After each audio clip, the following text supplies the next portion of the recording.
இதுக்கு முன்னாடி நீங்க பாத்தீங்கன்னா பாராளுமன்ற தேர்தலா இருக்கட்டும், சட்டமன்ற தேர்தலா இருக்கட்டும், அதனுடைய கேம்பெயின்லாம் பாத்தீங்கன்னா அங்கங்க ரொம்ப வெகு விமர்சையா இருக்கும். இப்போ அது மாதிரியான ஒரு ஆடல் பாடல் எதுவுமே கிடையாது.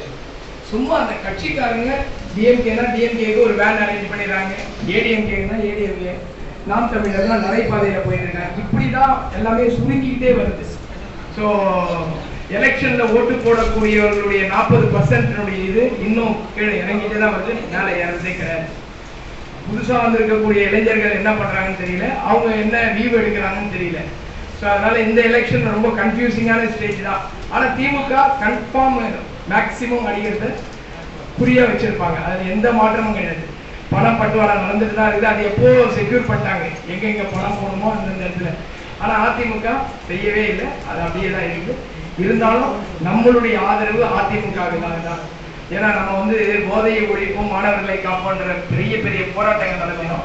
அந்த போராட்டத்துக்கு செவி சாய்க்காத திமுக வந்து இந்த தடவை நம்ம அதிமுகவை செவி சாய்க்கும் ஒரு போதை இல்லாத ஒரு இளைஞர்களை உருவாக்கும்ன்றதுக்காக தலைவர் அந்த மாதிரியான ஒரு கூட்டணியில இருந்தாரு, ஆதரவு கொடுத்தாரு.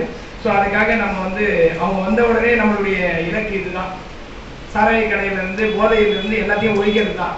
அப்படி அவங்க அது மாதிரியான ஒரு ஸ்டாண்ட் எடுக்கல அப்படின்னு சொன்னா நம்ம மாற்று வழியை கடைபிடித்து நம்மளுடைய போராட்டம், உண்ணாவிரதம், ஆர்ப்பாட்டம், மனித சங்கிலி போராட்டம் தொடர்ந்துட்டே இருக்கும்.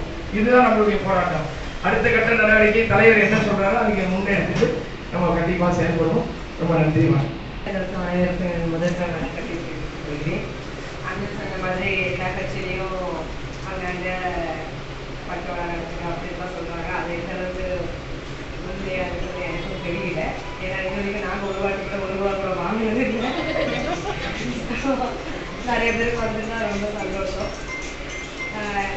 நீங்க இல்லை மற்ற ஊர்ல எந்த அளவுக்கு இருக்குமோ தெரியல. ஆனால் சென்னையில ஒரு அளவுக்கு ஒரு 60% இருந்தாலும் 40% வந்து நேர்மையாக தான் இருக்கும் இந்த நிமிஷம் வரைக்கும். நாங்கள் வந்து இப்போ ஏடிஎம்கே, டிஎம்கே, பிஜேபி, நாம் தமிழர் கட்சி அதெல்லாம் தாண்டி எங்களுக்கு ஒரு நல்லவங்க தேடிட்டு இருக்கோம், அவ்வளோதான். நாங்கள் இந்த நல்லவங்களை யாரு எங்களுக்கு தெரியல. அண்ணன் சொன்ன மாதிரி சுயேட்சையாக இருந்தால் கூட சுயேட்சையிலே கூட நிறைய பேர் வெளியே தெரியல. இப்போ நாங்களும் எனக்கு தெரிஞ்சு என்னோட ஓட்டு போட்ட நாள்லேருந்து ஒரு 3 பேர் தான் சுயேட்சை போட்டிருக்கேன். ஆனால் அவங்க வெளியில தெரியாமல் போயிடுச்சு. அதில் விஜயகாந்த் சாரும் இருந்தாருன்னு வச்சுக்கோங்க. அந்த டைமில் நாங்கள் சுயேட்சைக்கு ஆதரவு கொடுத்துட்டு தான் இருக்கோம். அதெல்லாம் தாண்டி நீங்கள் என்ன பண்ணாலும் டிஎம்கே எதிர்கட்சியாவது இருந்துருங்க அப்படின்ற ஒரு ஆட்டிடியூட்ல தான் இருக்காங்க.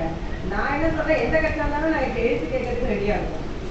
நாங்கள் அது ஏடிஎம்கே டிஎம்கே எல்லாம் இல்லை, நாங்கள் எப்பயுமே மக்களுக்காக நாம், மக்களுக்காகவே நாம் அப்படின்ற மாதிரி ஆட்டிடியூட்ல தான் இன்னைய வரைக்கும் நம்ம அமைப்பும் அப்படிதான் இருக்குன்னு நான் நினைச்சிட்டு இருக்கேன். நீங்கள் எல்லாரும் அதே மாதிரி ஆதரவு கொடுக்கணும், ஆதரவு கொடுப்போம். முடிஞ்ச அளவுக்கு நம்ம ஓட்டு போட்டுருவோம். நன்றி.